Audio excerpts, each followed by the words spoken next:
Hello everyone, welcome to my channel. So my name is Sakshi.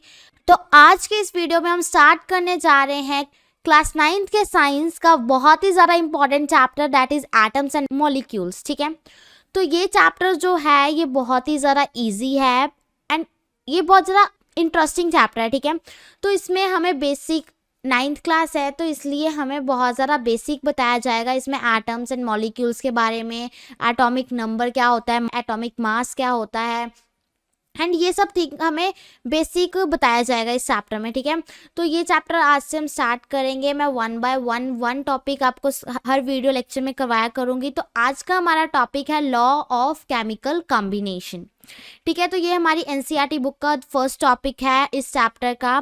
तो ये हम करेंगे। अगर आपने ये पूरे इस चैप्टर की वीडियो सीरीज़ देख ली या साइंस जो मैं वीडियोस बनाऊंगी उसकी पूरी वीडियो सीरीज़ देख ली तो आई एम डेफिनेटली श्योर कि आप 95 प्लस मार्क्स स्कोर कर सकते हो। ठीक है, तो आज हम करने जा रहे हैं law of chemical combination topic. इसके नेक्स्ट लेक्चर में हम करेंगे डाल्टन्स एटॉमिक थ्योरी। ठीक है, तो ऐसे हम स्टेप बाय स्टेप ये चैप्टर कंप्लीट करेंगे एंड जो इसका बहुत ही ज़्यादा इंपॉर्टेंट कॉन्सेप्ट है दैट इज मोल कॉन्सेप्ट, वो भी हम करेंगे।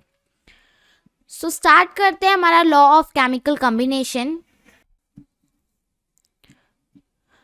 इसमें लॉ ऑफ केमिकल कॉम्बिनेशन में आपको सबसे पहले पता होना चाहिए कि जो ये लॉ है, ये जो लॉ ऑफ केमिकल कॉम्बिनेशन है, इसमें जितने भी लॉज हैं वो किसके द्वारा गिवन है। ठीक है, तो हमें पहले पता होना चाहिए कि ये लॉ किसने दिए हैं। तो ये जो लॉज हैं ये हमारे दिए हुए two scientist that were Lavoisier and Joseph L प्रोस्ट।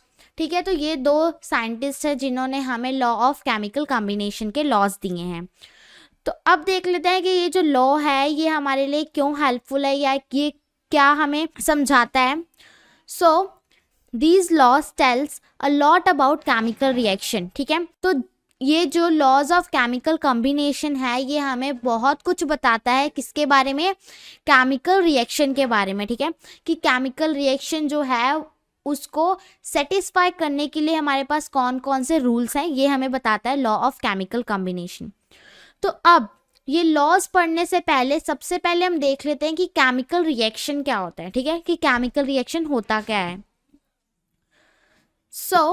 Chemical reaction की एक डेफिनेशन मैंने लिखी है, पहले वो पढ़ लेते, then I will explain you. It is a reaction in which 2 और more substances react to form new product और सब्सटेंसेस। ठीक है, इसका मतलब केमिकल रिएक्शन एक ऐसा रिएक्शन होता है जिसमें दो सब्सटेंसेस रिएक्ट करते हैं एक दूसरे से। ठीक है, दो सब्सटेंसेस एक दूसरे के साथ मिलकर रिएक्ट करते हैं और कुछ न्यू प्रोड्यूस करने के लिए या न्यू कोई सब्सटेंस बनाने के लिए। तो इसकी एग्जांपल से हम समझ लेते हैं कि क्या होता है। जैसे कि मैंने यहाँ पर A+B लिया हुआ, आप कोई भी जैसे अगर हम कोई भी एटम ले लें, जैसे कि सोडियम है एंड क्लोरीन है। ठीक है, Na उसका सिंबल होता है सोडियम का एंड Cl जो है वो क्लोरीन का सिंबल होता है।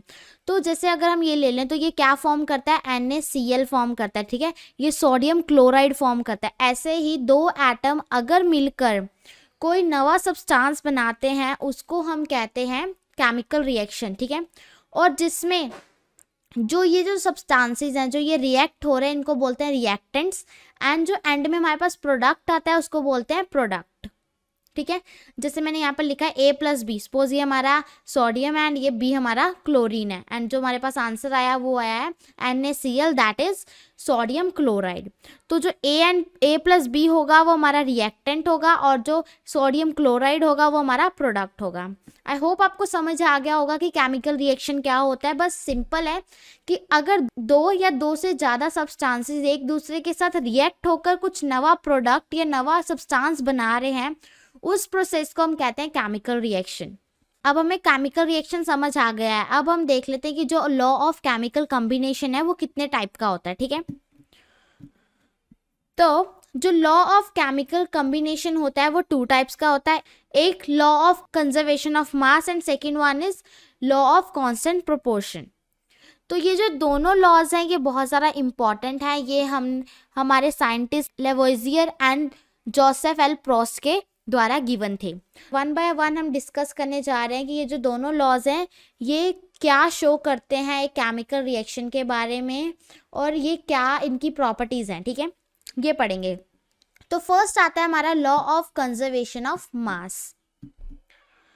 तो जो लॉ ऑफ कंजर्वेशन ऑफ मास है उसकी डेफिनेशन क्या है?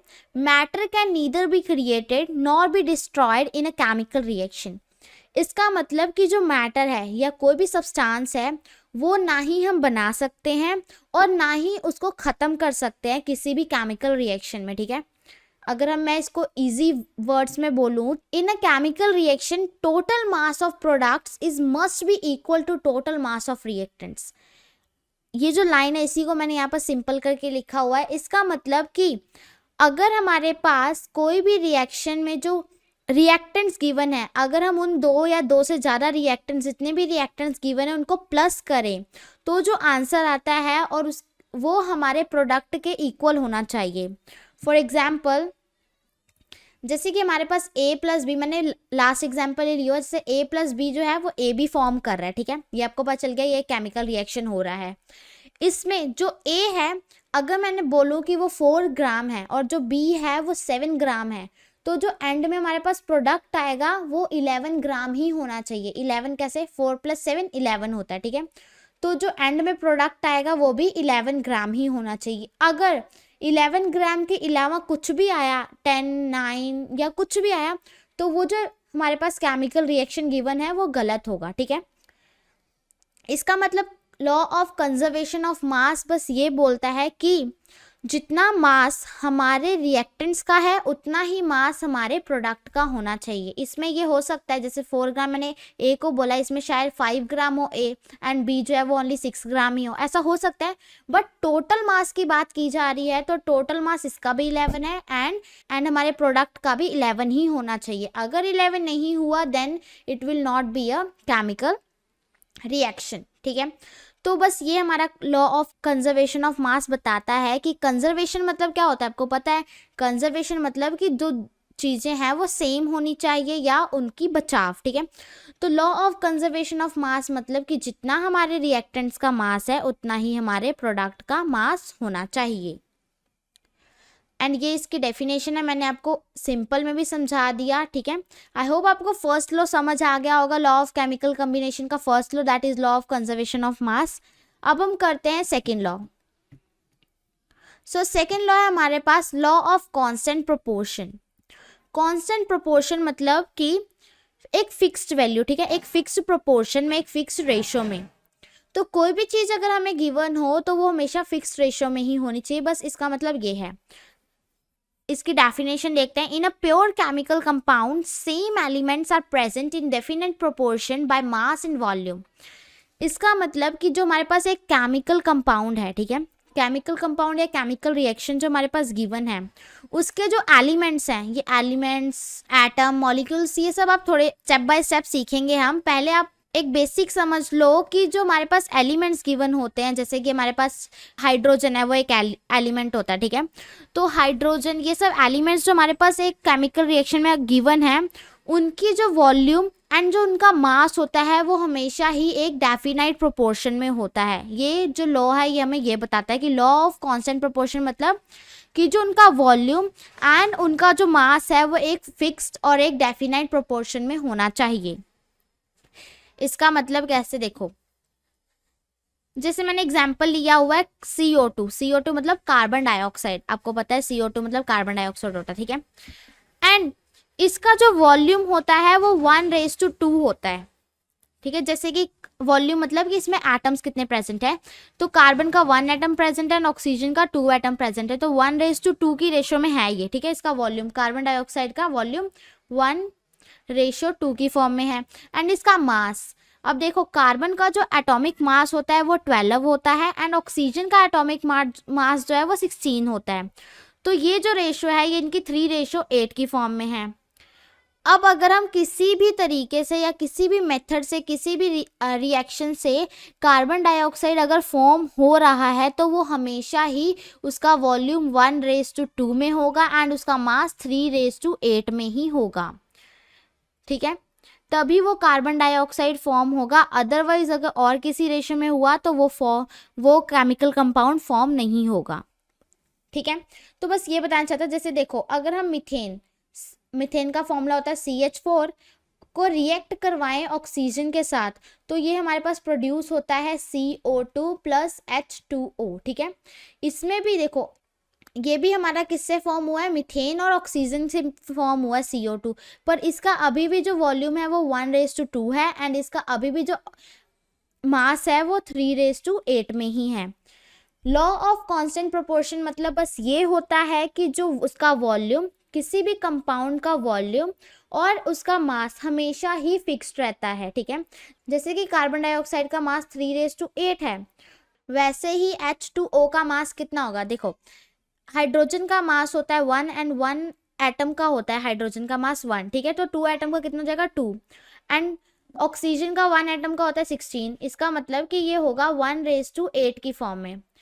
हमेशा ही जहाँ पर भी आप पूरी दुनिया में जहाँ पर भी वाटर, H2O मतलब वाटर होता है, आप पूरी दुनिया में चाहे अमेरिका चले जाओ, चाहे ऑस्ट्रेलिया, चाहे अंटार्कटिका, चाहे इंडिया में ही, आप पूरी दुनिया में कहीं पर भी वाटर को लोगे, वाटर का मॉलिक्यूल लोगे और अगर आप उसका मास चेक करोगे तो वो हमेशा ही 1:8 की ही फॉर्म में होगा।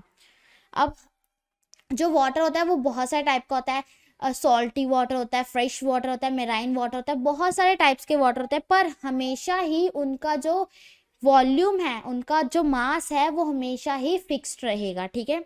बस ये बोलना चाहता है हमारा लॉ ऑफ कांस्टेंट प्रोपोर्शन की हर एक एलिमेंट का मास एंड उसका वॉल्यूम हमेशा ही सेम रहेगा, चाहे वो इस दुनिया का हो चाहे वो दूसरी दुनिया का हो। दैट्स इट, ठीक है।